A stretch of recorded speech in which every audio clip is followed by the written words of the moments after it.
एक पिता की इमोशनल कहानी।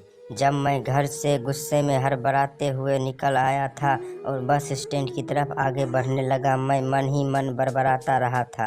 पता नहीं कितने पैसे छुपा के रखे हैं, लेकिन मेरे लिए एक बाइक नहीं ले सकते।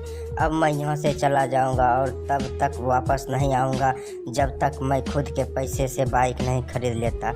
इतना सोच ही रहा था, तभी मेरे पैर मुझे कुछ चुभने का एहसास हुआ। नीचे देखा तो समझ आया कि जल्दबाजी में पापा के जूते पहन आया हूँ।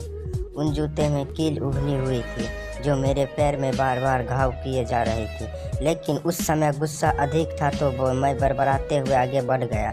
एकाएक मुझे याद आया कि मैं पापा के पर्स भी साथ ले आया हूँ। मेरे खुराफाती दिमाग में एक ख्याल आया, क्यों न आज पापा का पर्स चेक किया जाए, जिसे आज तक उन्होंने किसी को हाथ नहीं तक लगाने दिया था। पता नहीं कौन सा खजाना छुपा है इस पर्स में जो किसी के हाथ नहीं लगने देते हैं।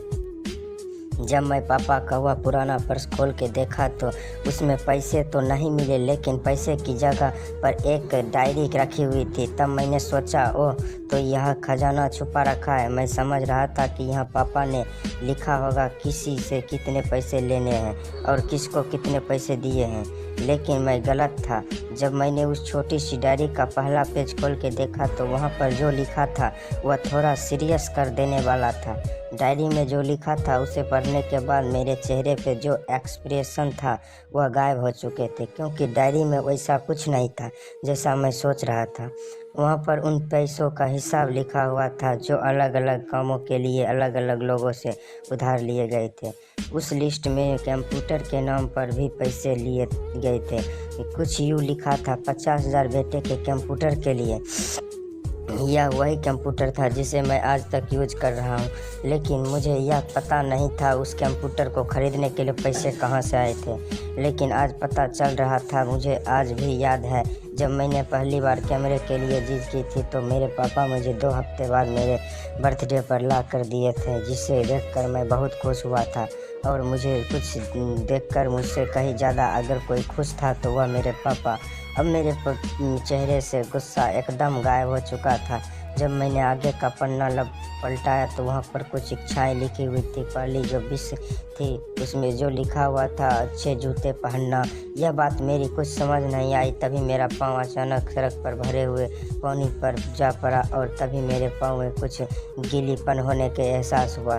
जब मैंने जूते उतार कर देखा तो उसका ताला टूटा हुआ था। यह देखकर मुझे डायरी में लिखी हुई बात याद आ गई। तभी मुझे माँ पापा कही बातें भी याद आ रही थी, जैसे गाँव जब कहा करती थी पापा से, अब तो जूते पुराने हो गए, नए ले लीजिए। तो पापा अक्सर यह कहकर टाल दिया करते थे, जूते अभी और चलेंगे, अभी कुछ दिन पहले तो लेते थे।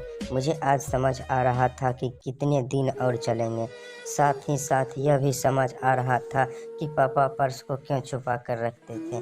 तभी उस डायरी को पढ़ने हुए बस स्टैंड पर खड़ी बेंच पर आकर बैठ गया। अब उस डायरी का आखिरी पन्ना बचा हुआ था। उस पन्ने को जब मैंने पलट कर देखा तो वहाँ कल की डेट लिखी हुई थी। तारीख के नीचे लिखा हुआ था 50,000 रुपये बाइक के लिए। बस इतना पढ़ा और दिमाग सन्न रह गया। अब मेरे मन में कोई शिकवा गिला नहीं बचा था, बस मेरी आंखों में आंसू चले जा रहे थे। मुझे आज तक नहीं पता तब मैं क्यों रोए जा रहा था। अब मैं जल्दी से घर की तरफ भागा, लेकिन जूते की वह कील पाँव में अब तक घाव बनाने के कामयाब हो चुके थी। मैंने जूते में रास्ते में ही निकाल कर फेंक दिया और भागते हुए लड़खड़ाते हुए घर जा पहुंचा, लेकिन पापा घर पर नहीं थे। मैं समझ गया वह कहाँ थे।